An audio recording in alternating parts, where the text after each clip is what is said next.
Bonjour à tous. Aujourd'hui, je vais vous parler de la comptabilité financière.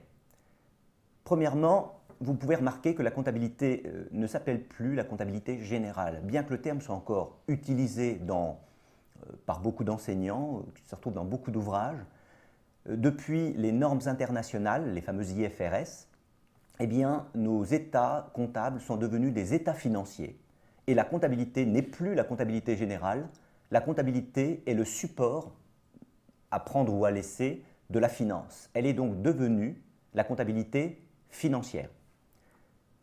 Définir la comptabilité financière, c'est se référer ni plus ni moins à la loi. Que dit la loi? Eh bien, c'est simple. La comptabilité est un système d'information subjectif ayant pour objet la mesure de la valeur des moyens économiques et des résultats d'une entité comptable. Il y a 4 choses à bien identifier dans cette définition. Ce sont les 4 points sur lesquels je vais revenir. Le premier, c'est le critère de subjectivité.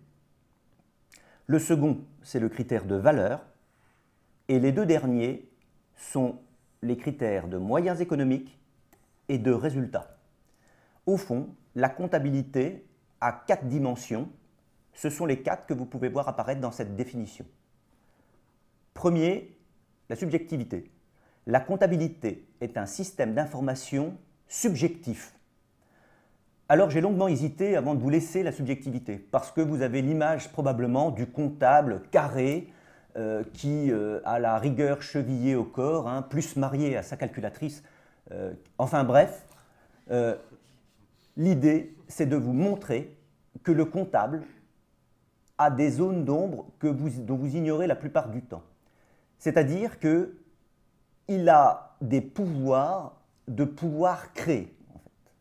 Alors créer, vous allez me dire créer quoi? Eh bien, si au fur et à mesure des séquences, vous allez vous rendre compte qu'on a même des pouvoirs de créer de la richesse qui n'existent pas. C'est-à-dire de surévaluer la valeur d'une entreprise.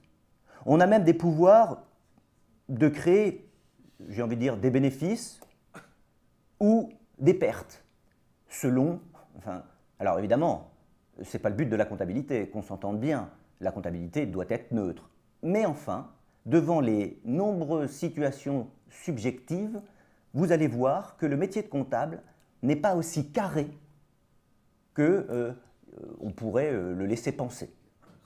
Alors carré, il est rigoureux, mais il y a des zones où il va pouvoir avoir de nombreuses interprétations à faire, ce qui fait qu'un bilan et un compte de résultat, selon l'œil de celui qui l'a produit, eh bien, peut obtenir des bénéfices ou des pertes totalement différentes de l'un à l'autre.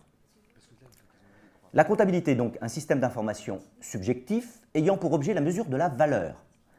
Vous allez voir que la valeur va être citée dans 80% de nos séances. Pourquoi? Car nous sommes, nous comptables, toujours en train de valoriser. On voit le comptable en train de passer des écritures comptables, mais ce n'est même pas 10% de son travail en théorie. Son travail en théorie, c'est de se focaliser sur la valeur. Par exemple, comment valoriser un photocopieur?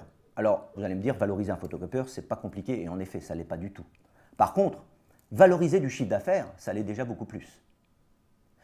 Valoriser une marque, combien vaut Nike? Combien vaut le logo de Nike? Ça déjà, ça commence à être des valeurs beaucoup plus subjectives.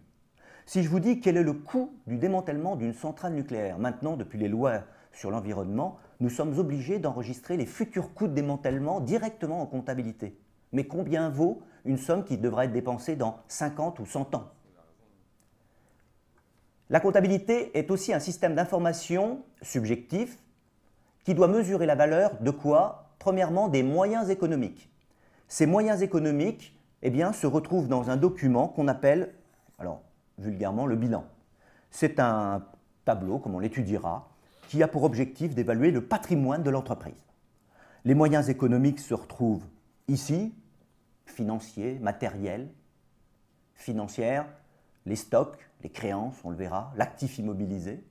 Et bien sûr, pour se payer ces moyens économiques, la comptabilité, du moins l'entité comptable, a besoin de ressources financières, la plupart du temps. Enfin, la comptabilité est un système subjectif ayant pour objet la mesure de la valeur. On a vu les moyens économiques et financier, il faut penser aussi maintenant aux résultats, c'est-à-dire, j'ai presque envie de dire, ce pourquoi l'entité comptable a été créée.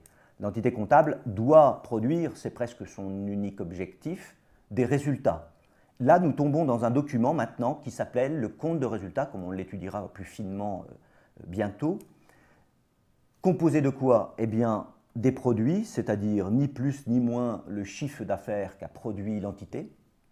Et bien sûr, ce chiffre d'affaires, on a eu besoin de dépenses en règle générale qui donnent lieu à ce chiffre d'affaires. Et bien sûr, le comptable doit mesurer la valeur de ce qui en sort, soit un bénéfice comptable, soit une perte.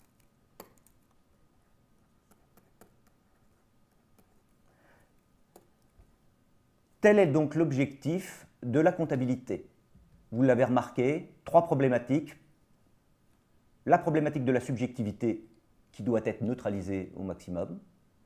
La problématique de la valeur, et vous allez voir que nous serons confrontés à plusieurs d'entre elles. Et enfin, la mesure des moyens économiques et des résultats de l'entité. Merci.